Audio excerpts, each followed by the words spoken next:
Hey everyone, in this video, we want to start by asking you a simple question. How safe do you feel opening up to your partner?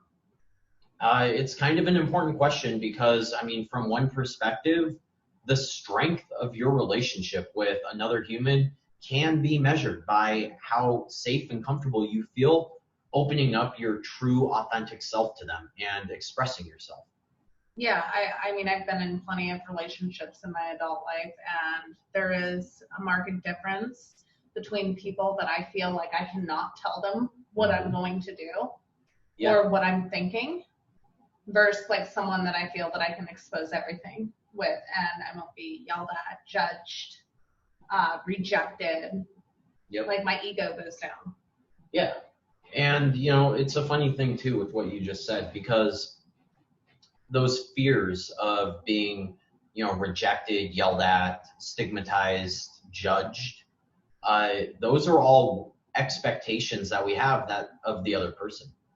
And those expectations can come from two places. They can come from either, your present experiences with this individual, or they can come from past data with other individuals that you're drawing on.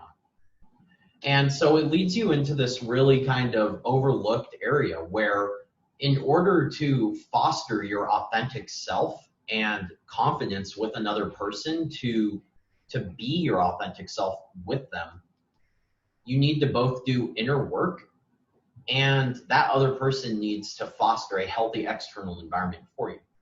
Yeah, and I think that doing the inner work, though, is what enabled me to seek out an individual that could support more growth for myself. Right. Because I wouldn't have, if I still had inner work to do and acceptance of my own, like, dark side is what we were talking about last week, right? Yeah. If I still hadn't accepted that part of myself, then I would have chose people that thought it was shameful too. Yeah, right? Exactly. And they wouldn't have fostered an environment that would enable my growth. Yeah, so inner work, it can kind of be seen as like the top component. Because if you don't do that inner work, it really doesn't matter how absolutely amazing, caring, and fostering the other person is. You're going to pull your past trauma and project it onto them. And you're not going to allow it to work because you're no longer able to sit in the present with them. You're still stuck in the past. And dissect your thoughts and how your past trauma is affecting. Like, our conversations are pretty deep when we have like a visceral reaction. Yeah. Like, we never just drop something and don't analyze it. Like, we analyze everything together. Yeah. Yeah. And so that's inner self-work about who you are, why you act the way you do, why you respond to situations the way you do. All the events that you've been through, that is absolutely fundamental, because you can't expect a relationship to work if you can't understand and accept yourself first. Exactly. And you have to drop the ego to be able to do that. Yes. And so the other person can't be throwing shame on you by past conditioned beliefs in their mind.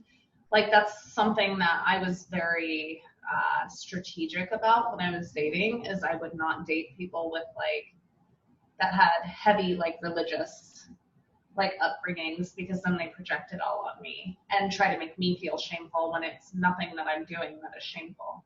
Yeah. Yeah. And that gets us then to this next part, which is that the other person needs to create that, as much as I hate this term, that safe space for you. Because it is really important. Like, you can do all of this work. You can finally embrace your true authentic self, be like, yes, I accept me. Myself. And then you get into this relationship and the person's like, you're a piece of shit. The way you think is stupid, and it just shoots you back. It makes you start doubting yourself. It makes that past trauma come back up because now you have present confirmation of those beliefs you worked so hard to overcome. You have to keep reliving the same cycle until you're ready to step out of it. Yeah. And so you really need another person there who can do the work with you, who can, help, who can understand that you're not always going to be working from your optimal, from your higher self, because you're still getting caught in trauma traps, and that's part of the learning journey to being your best self. Exactly. And they're not gonna, landmine you because of it. They're not gonna blow up when you step on those situations. They're gonna try to be understanding. It's not always gonna work. I mean, nothing's perfect, so don't expect perfection, but they're definitely. You can definitely tell when someone is like not open to any kind of analytical thinking on a situation and analyzing your trauma and your behaviors. And you can tell. Yeah. Within a couple of weeks, I can tell the first day. Yeah, right. But yeah, I mean, so again, the strength of your relationship can be measured by how safe you feel to open up. Yes, how safe you feel to open up. Finishing my sentences. But you got to do the work, and that person also needs to foster a great environment for you. And so I think that's it, right? That's it. All right. If you enjoyed this information, then awesome. That's what we're trying to do. And if you know someone who you think that the information we just talked about would benefit them, then please share our video with them. Thanks, everyone.